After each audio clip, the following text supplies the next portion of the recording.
Oh hey, didn't see you there. I have a sudden idea. I just wanted to do something quick and fun. And so, what's more quick and fun than being rage baited from the internet? For today, we're going to take a deep dive into the 1-star reviews on GoodReads and Letterboxd of my top 5 favorite movies and books. Mind you, everyone is entitled to their own opinion, and I don't think me saying that like these are my favorites doesn't necessarily make them the best. They're just beloved. Don't worry, my computer is resting on a footstand that I put long ways, so that's how you get this fancy little angle of my computer. Also, look at all my stickers. First, we're gonna start with The Lightning Thief. If you are unfamiliar with The Lightning Thief, it is the first book in the Percy Jackson series written by Rick Riordan. Currently, the book is sitting at 4.31 out of 5 stars on GoodReads, with about over 3 million people reading it and about over 120,000 reviews. It's about this boy named Percy Jackson. He's 12 years old and he goes on a field trip to the Metropolitan Museum of Art, and then suddenly everything goes awry and he learns that he is the son of a Greek god and he's thrown into this mythological world and has to fight monsters, and you come to find out that sometimes the biggest and baddest of monsters are just the ones you face in your day-to-day life. 1% of people have rated it 1 star. This review was written in 2017. Badly written and very sexist. Evil is synonymous with ugly and fat. Girls Percy doesn't like are all described as ugly and masculine, and has made sure the reader knows that masculine traits in a girl or a woman mean that she is evil. You would not think it is possible to turn Greek mythology into conservative American nationalism, but Riordan managed even that. Most bricks are better literature than this.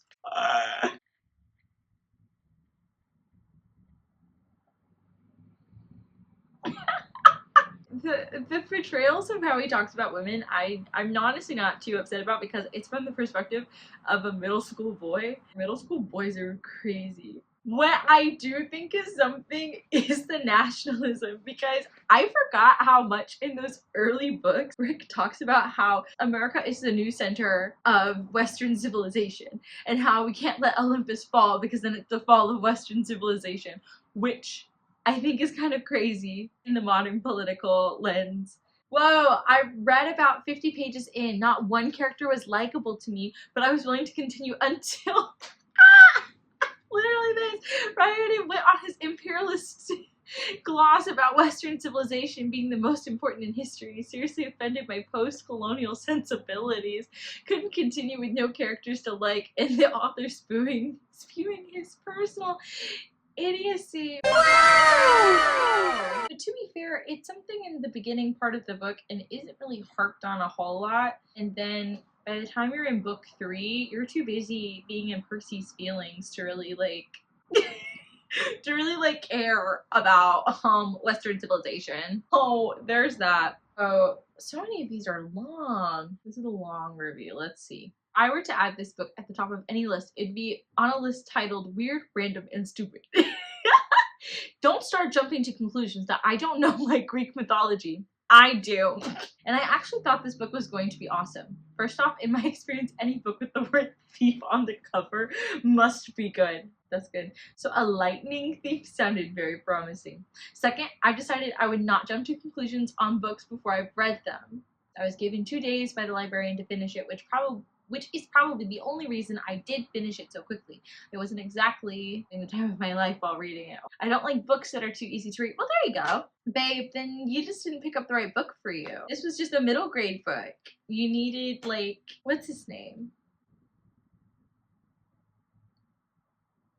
I'm gonna think of it later when I'm editing this, and it's gonna make me sound stupid, but I'm not, I promise. I also don't like books that aren't very subtle. I'm just like, babe, you picked up the wrong book. This is what cracks me up sometimes when people write 1-star reviews of books that, like, were not for them. If you don't want a book that sounds like an 11-year-old wrote it, then don't read a book from the perspective of an 11-year-old. That's at least my opinion. That's my opinion! Rick made it sound like a kid. I don't know what to tell you. I really think this book would have been a little bit more bearable if it had set Percy as already been a member of Camp Half-Blood. About Percy being outcast as a teen, but he doesn't know how to be able to figure out who his father is. Not the author has way too many incredible, inexplicable, and possible inexplicable characters. Then they should just make it so the main character already knows about all this. This would be proof that Harry Potter would have known he was a wizard and he was a skill, and he would be going to Hogwarts with it. I mean, he's not alright. He's just a middle-class monster gods, but that he wanted to die when it stops. Now, I was the best. So you are such a good time zone book. When you back to the genre and set it in the real world. Slowly adapt your character to the magical world he will eventually have to save, and then you pit his dooms on him.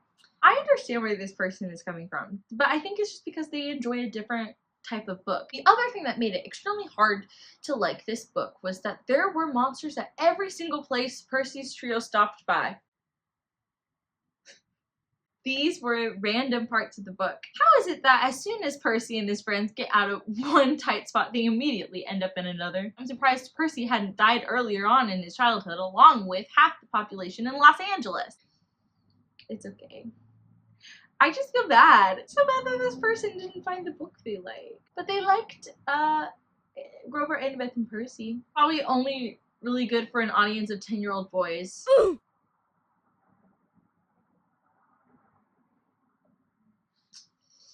Well, okay. What if I told you I was listening to a book that stars a black-haired, green-eyed kid about the age of 12? His father died before he was born. His mother dies at the very beginning of the story. So the kid is an orphan. He goes to a special school to learn his craft. It's taboo to speak the bad guy's name. What book? I have opinions about Percy. Hello? Yes, I have opinions about Percy Jackson. I also have opinions about Harry Potter. Maybe I'll get into them. Maybe I'll just reread it. Or Who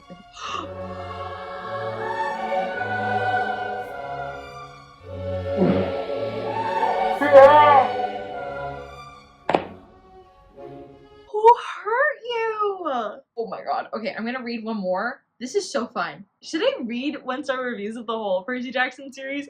Last one and then I'm done. This book was boring. This is most definitely made for kids. The writing was bland. Did not even feel nothing for the characters whatsoever.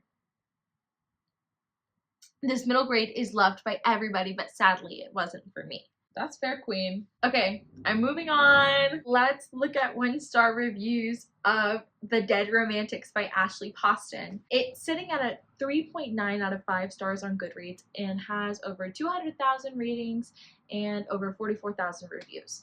The Dead Romantics is about a woman named Florence who is a ghostwriter. She has a new hot editor, and a family emergency happens where she has to go back to her small town and her family's funeral home parlor thing. About Florence, though, that nobody else but her father knows, is that she's able to see ghosts. So why is it that when she goes to the funeral parlor, she's able to see the ghost of her new sexy editor? I really loved this book. I really connected with Florence. It's about grief. It's about being found in community again. But I can also see Ashley Poston's writing style not clicking with every single person. I can see this maybe not hitting with everybody the same way it hit for me. So let's find it.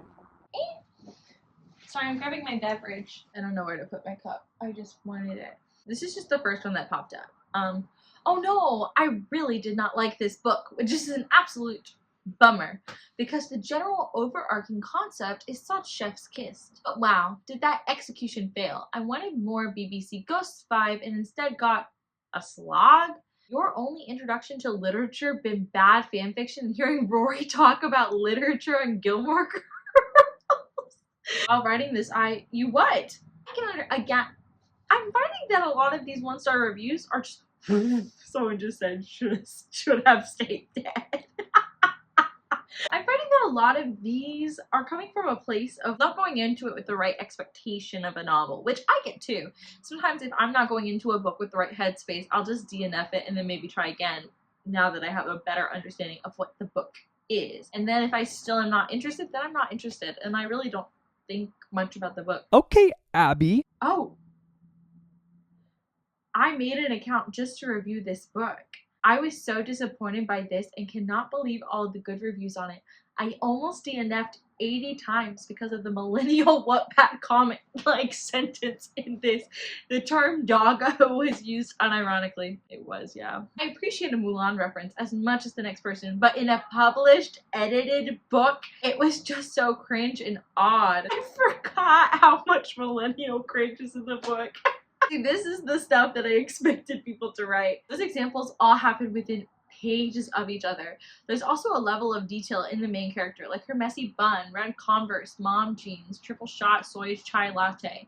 It just felt so much like self-insert fanfic writing that it was a struggle to get through. I think that's fair. But I also, like, if I click on this woman's page, you know what? Abby, this is not your time to take shots at searching this. Because I was about to say, like, you know what? If you said that and then, like, Thorn of Glass is your favorite book, I'm judging you. When a critique of a book is like, that feels self-insert, but like they loved all of Throne of Glass, I need to look at them. So I need them to hold my hand when I say, like, Feyre, Selena, they are very much a Sarah self-insert. Like, I hate to say it, but like that's what they read as. Love interest dying and being a ghost was new and interesting, but we got robbed of any sense of romance scenes with him. There was about 2 lines of spicy dialogue that should have been an entire chapter. I'm not sure if this was a fleshed out Raylo fanfic.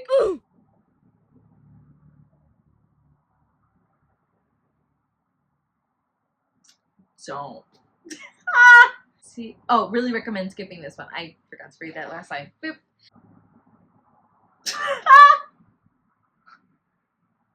How did I know? How did I know? I was just curious and I wanted to see what her favorite books were.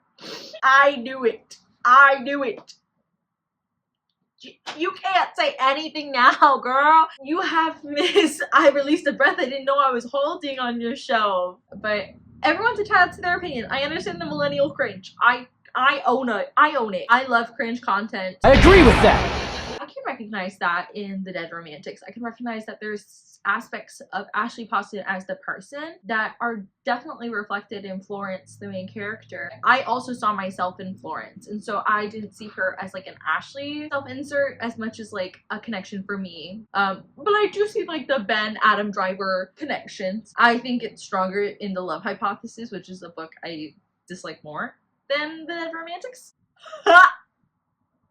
Love the story, hated the woke BS elements.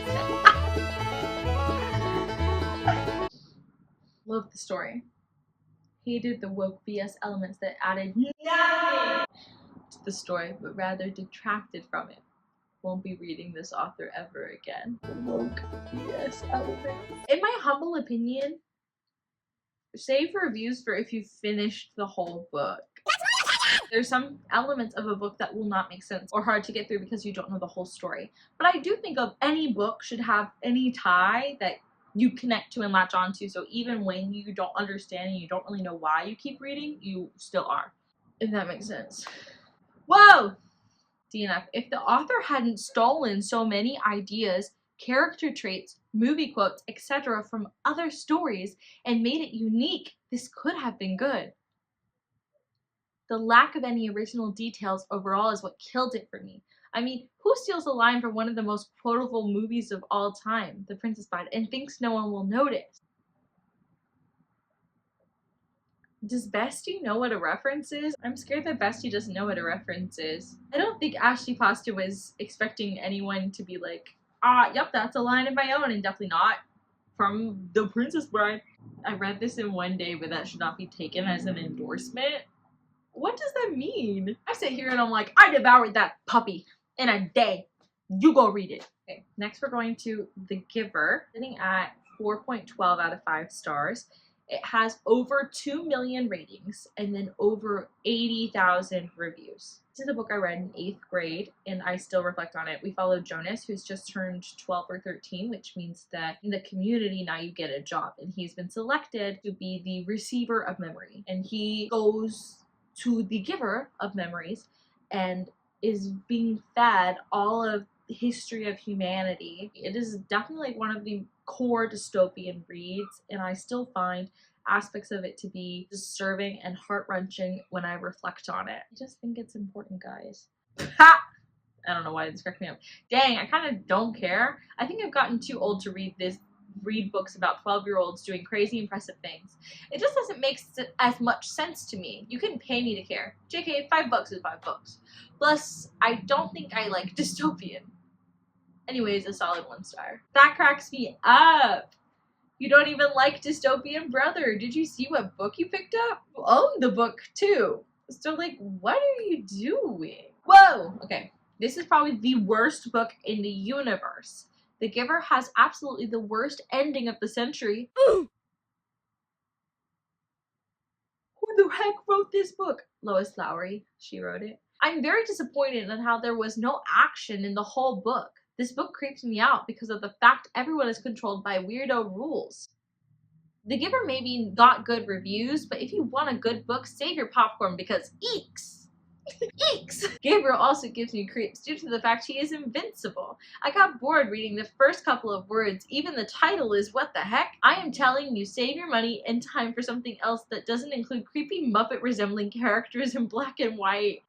What? Don't read a book with this story because, well, just don't read something that may make you read something else.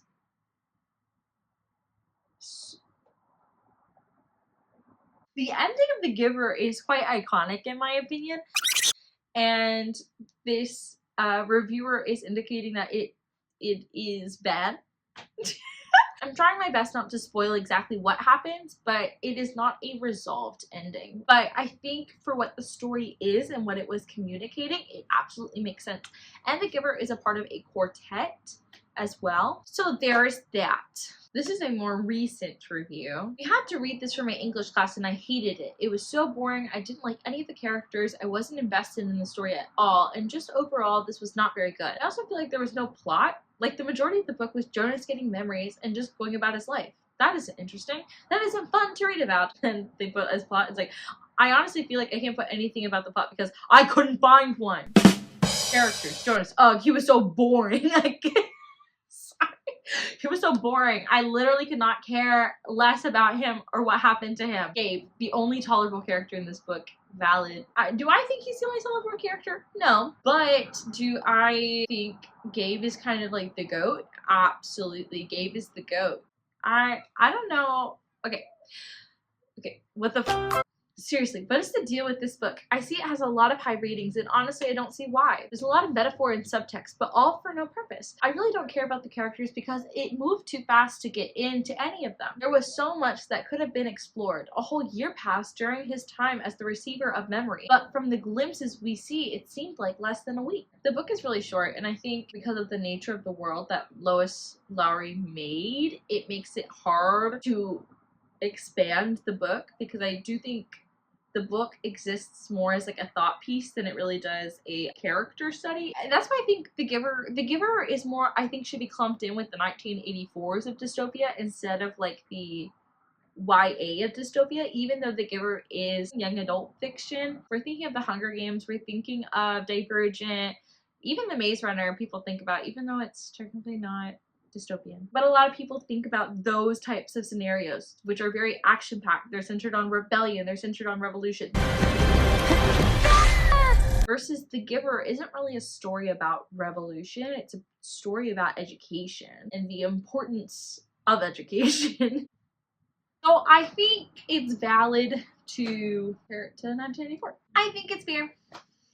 Sue me. This video's gonna be long. I apologize. We're gonna look at one of my more recent favorite books, which is Don't Let the Forest Stand by C.G. Drews. It's sitting about 4 stars out of 5 and has almost 50,000 ratings and over 13,000 reviews. Don't Let the Forest In is about these best friends, Andrew and Thomas, as they're returning for another year at their boarding school. But something happens, the forest is fenced off in their school. Thomas is being pulled in for questioning, and Andrew is just really nervous after an event that happened at the end of last school year. It's a whole thing of anxiety and monsters and botanical body horror. It is actually such a fun time. I'm scared. Sorry, I got sad because one of my favorite book reviewers liked the book. And I'm like, that is okay, queen. We can have different opinions. Cry's 5-star prediction turned out to be underdeveloped, boring, repetitive, fake, deep Tumblr post BS. That's funny. Okay. One person said, where are the mandated reporters? And that's honestly so real. Educators rise. Where were they? Listen, I've read Dead Poet Society. Read? Watched. We're gonna get there in a second. How does this book have such high ratings? The writing is terrible and more purple than a plum. What does that mean? The characters are horrible and I couldn't care less about them. Because I didn't care about them, the big reveal left me feeling pretty much nothing. Oofed and gagged. What do you mean? Was that ending? Did I mention I really did not like this book? Okay, Queen. To the merit of those, yeah. If you didn't care for the book and you didn't care for Andrew's POV, I can see it. He is emotional. He is neurodivergent. He is trying his best. So I understand if that's a lot for some readers. For me, as somebody who has a lot of anxiety and a lot of social anxiety, I've learned to slam on the brake. I get it. So I enjoyed it immensely. This book is just not good. I like the idea of monsters coming to life from creative endeavors, but I couldn't tolerate the silly romance.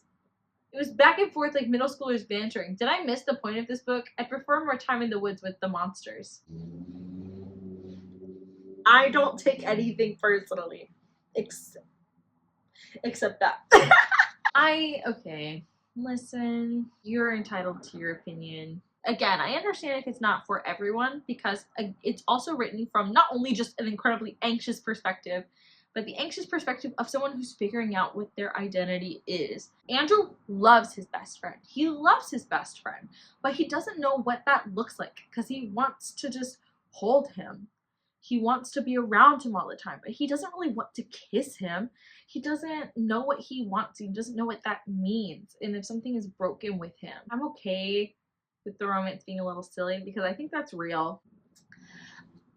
I'm just a silly goose, okay? Don't come for me, I'm silly. They DNF'd about a third of the way through the book. The only thing I liked about this was the cover. Usually I don't rate books I DNF, but sometimes in life exceptions must be made. I don't know which I hated more, the characters or the writing. Okay. I'm gonna hold my tongue. I'm gonna hold it. Disclaimer, I'm not in the YA age bracket and I'm definitely in the minority about this book, so please feel free to pretend this review doesn't exist. I have seen it. I'm not gonna pretend it doesn't exist. I'm going to acknowledge it. Sorry, I didn't respect your boundaries. But I think that's a conversation I keep having where I believe that a book can be genuinely good across the board, regardless of the age bracket it's written for. But something I'm coming to find is that like some people just don't like reading from a teenager's perspective. Some people just don't like that juvenile point of view and thought process, which makes sense. You're an adult, you're viewing it through your adult lens, and you're frustrated that the characters and situations are not being solved because they don't know what they're doing. Seeing those misadventures and mistakes that can happen in youth is very important. I'm done looking at book reviews. We're now hopping over to Letterboxd. I swear, do I know how to sign into Letterboxd? I did it. Yay! My top 4 films. Let's first look at Greta Gerwig's Little Women. Okay, so currently it has over 220,000 ratings and it's sitting at about a 4.2 stars. Let's look at it. Don't get me wrong, the acting was brilliant. I didn't know what was happening the whole time. It was just so boring to me. Nothing interesting happened during the entire run. Well, I hate to break it to you, it's just about girls being girls. Sorry if you were expecting like the TLC show. I don't know what I was expecting. This is literally like a well-cast, high-budget. I can't read. As a film that sells itself as feminist, it really goes out of its way to make all its female characters annoying and too stupid for their own good. The only thing the women ever talk about are frivolous and boring topics like clothes or dance. I found more entertainment out of making side comments during the movie to my boyfriend than the actual movie itself. The single star is solely for the occasional laughs that came from Florence Pugh. Oh my god. Sorry, I should be looking at reviews that make me smile, but that one, like, ripped my heart out. I think they must have just not been listening to anything Joe is talking about. Because, like, yeah, Meg and Amy are talking about that, but also, like, I don't know what girls are, what else girls are supposed to talk about. They got dances and clothes. Hey gang, let's talk about the war outside.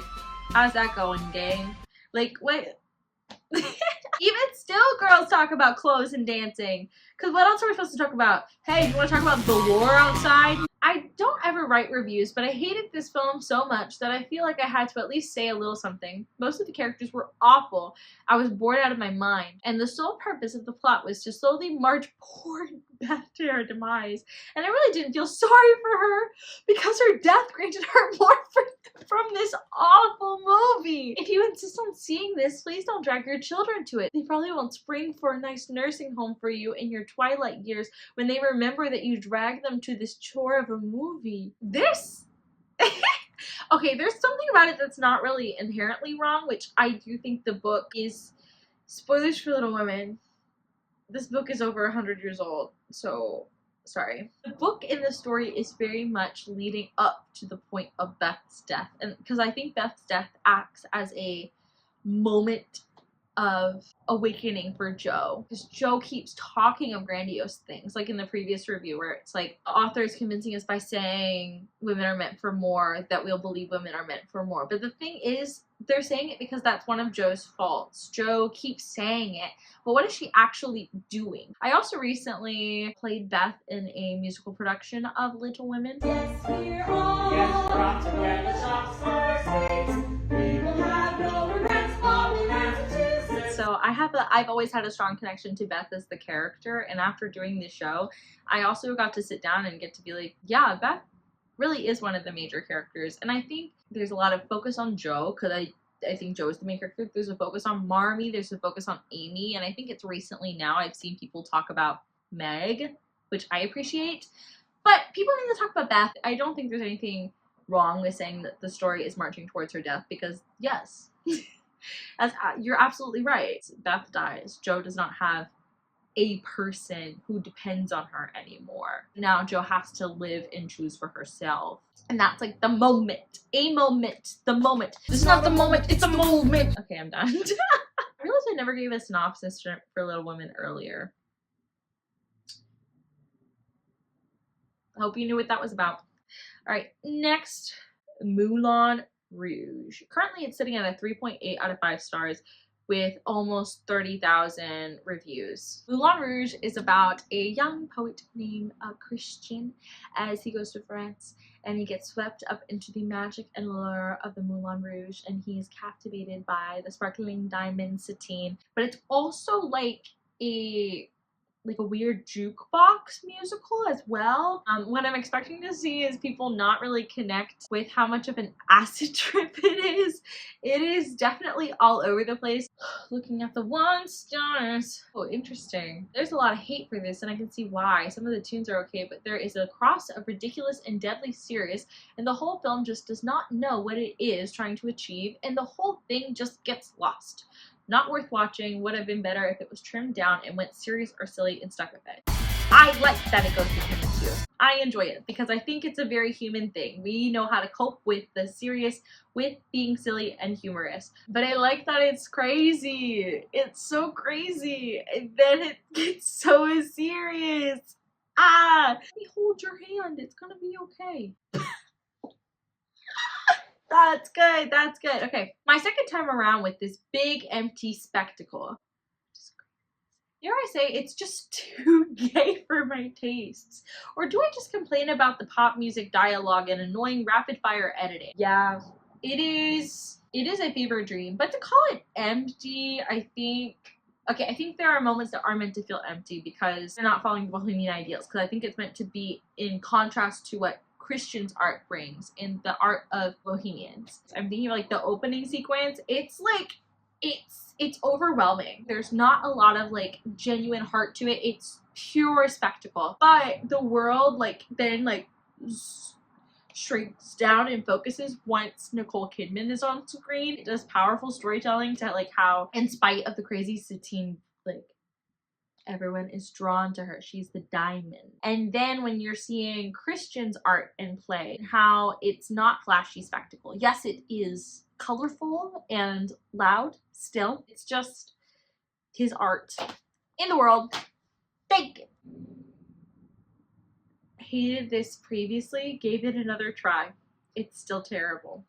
A film made by and for stupid people, sick people, people who have and will never experience love. Less romantic than diarrhea. Alright, gang. This reviewer has sealed my fate. I'm never going to experience love. Ha! A cross between a sanitized burlesque show, a Glee marathon, and a severe case of ADHD. I love that. Actually, that's actually a beautiful description of Moulin Rouge.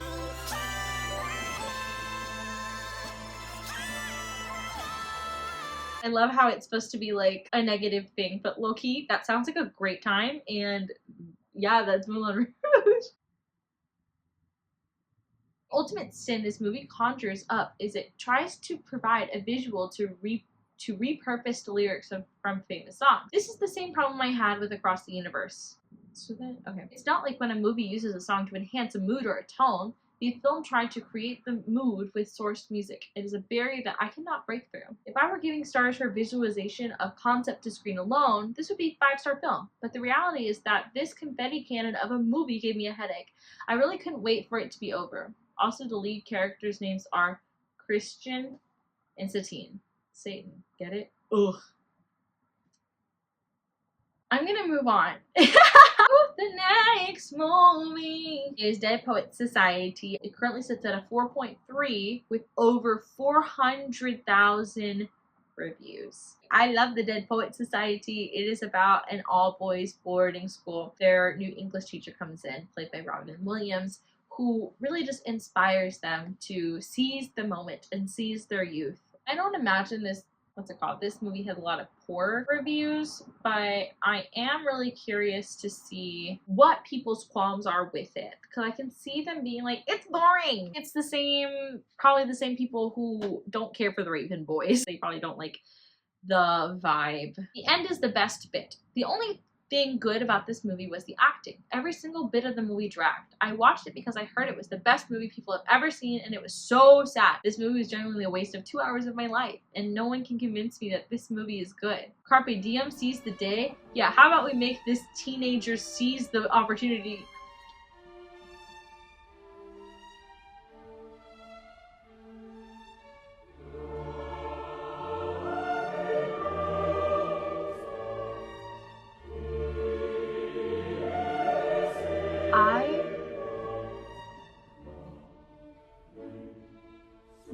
This random man on the internet wants me to cry. It's not even that I'm like, you're allowed to feel however you want to feel about the book. That is crazy.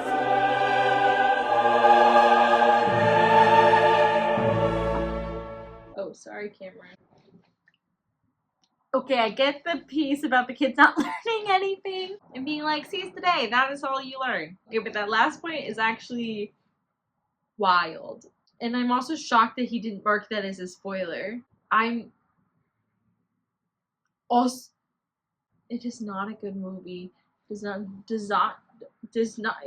still in shock. I'm sorry. The acting is not good. Robin Williams' way of talking is not what you expect from someone wanting to change or convince someone. Not one real person will change like that, except maybe a teacher's suck-up. This movie only goal is satisfying the dreams and ideology of stupid people who are convinced they're always doing the good and the system is against us. I think my thing is I'm trying to understand people's point. Is my takeaway now going to be people who leave 1-star reviews just don't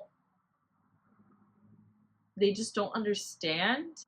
This is a long one. I genuinely love the setting, aesthetic, theme, and lessons about individuality, carpe diem, etc. My problem is, instead of allowing the film's theme and ideas to emerge naturally through the characters, the film's message feels like it was aimed straight at the audience. As a result, for me, the characters felt secondary to the film's premise and theme, existing more to serve the writer's message than to live as fully fleshed out individuals. With so many characters, the really emotional moments never really have a chance to build properly or sit with the audience long enough for them to soak in. The last 3/4 of the film is so different to the rest. Here, it seems to skim through a lot of the plot, emotion, and character, especially with Robin Williams' teaching figure, which was a real shame. This last section also somewhat disregards the original lesson it preached so much directly to the audience, including to seize the day and to never give up. He does not even question why he is at fault, just accepts he was. I actually understand where this person is coming from, because I get the first part where the characters feel secondary to the messages. There's so many boys in that class, but I feel like we will only really get to know 4 of them.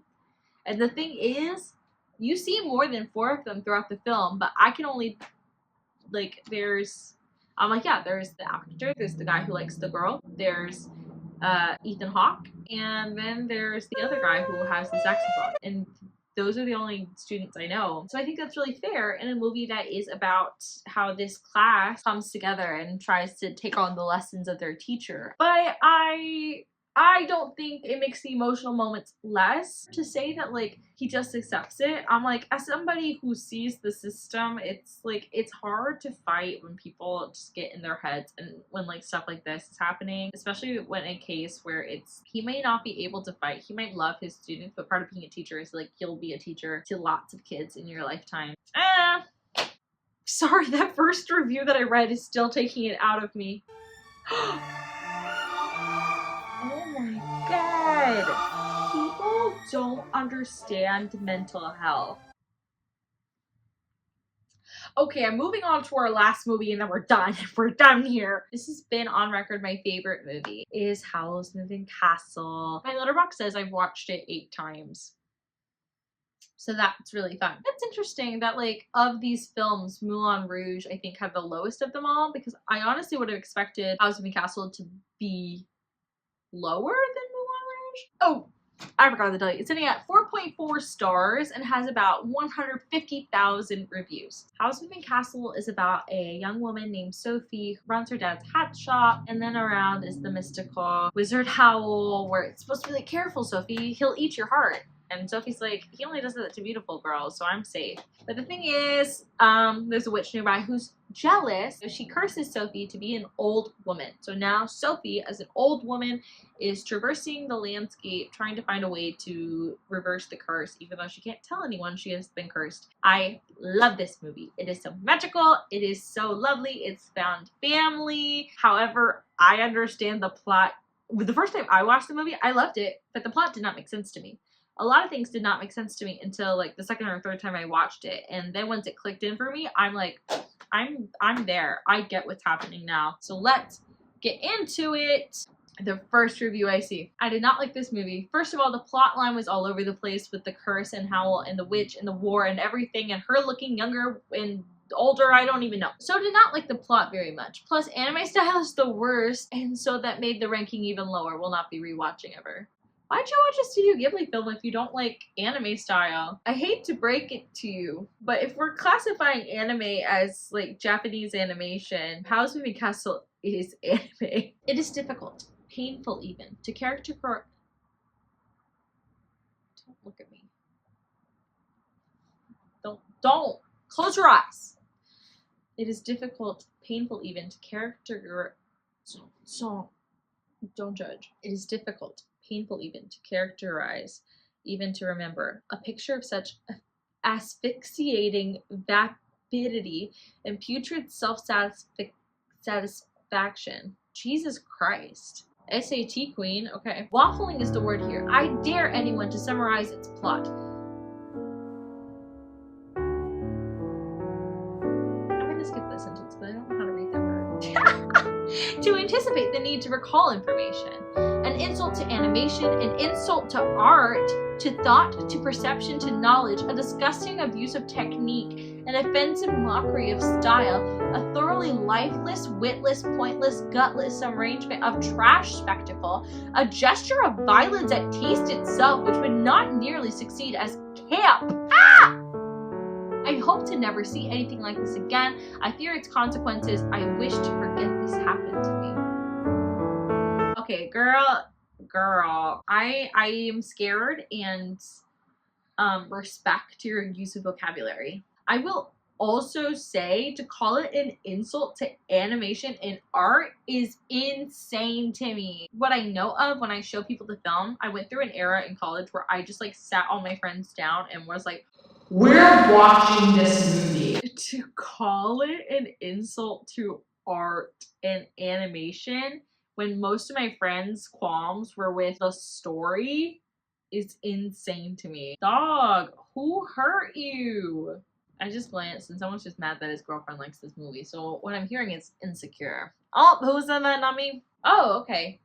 This one's coming at Studio Ghibli, so I'm really curious about this. Yet another Studio Ghibli movie that's overly inconsistent, confusing, random, and full of convenience. There are new rules of the magic, created to fit whenever the plot needs it, and those same powers are forgotten and not used at other points when they should be. Why is Sophie so keen on being nice to the witch that ruined her life by turning her into a 90-year-old for no reason? She even lets her live with her in the castle. Also, I know the climax of the movie is basically Howell and Sophie falling in love, and yet they had no chemistry. Also, why does Sophie randomly change back into a young woman periodically and no one ever acknowledges the changes? Sophie also never really seems to care enough to ask Howell to remove the curse, even though that's literally why she traveled hella far to get rid of it.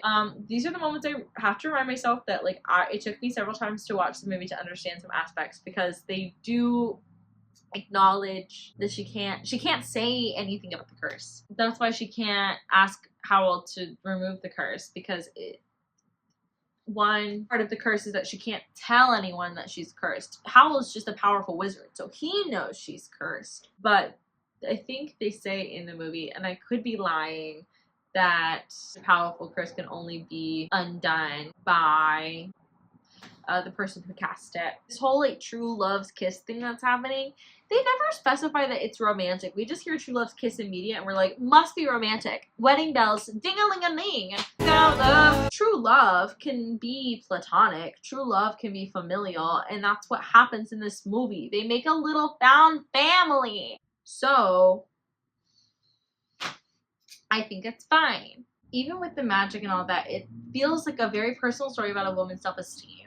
But I feel like everything happened so fast I didn't even notice when the romance between Sophie and Howell started. I'm confused why this person marks it as 1 star. The first point they make is absolutely correct. And if I ever make a video discussing Howell's Moving Castle, that's absolutely a point I want to touch on. Very much Sophie's transformation from like old woman to like young lady again is all tied to her self-esteem. There was a moment when I first watched the movie when Sophie says something about like, I've never once felt beautiful in my life, and it's treated as a very serious moment in the film. Yet you are supposed to take away that this is about a woman's self-esteem. I think the romance between Howell and Sophie, yeah, I also think it happens pretty quickly, but I don't think it comes from nowhere. I do think it comes from a level of like trust and respect that they have of each other. There's so much they can't say because of rules and curses and regulations, but like they have a love and respect for each other from the beginning of the story. Really good until the movie can't think of an ending and the entire thing falls apart and nothing is actually resolved. That's crazy! It definitely deviates from the story because Miyazaki is very big on his like wartime, war and peace, and he loves those themes. And so he takes some time using the vehicle of these characters in this story to explore the idea of war, which feels very topical right now. Well, this will be a long video. Sorry, future Abby, you have a lot to cut out and edit. It's okay, past Abby. I just only had allergies and several weeks of editing. Woo. Those are 1-star reviews of my favorite books and movies. If you enjoyed this, maybe I'll do another one like this, exploring maybe my favorite book series instead of just my favorites, period. If there's any piece of media that you enjoyed me gabbing about, I'll make more about that piece of media. I'm gonna go back to playing Stardew Valley now. This was fun.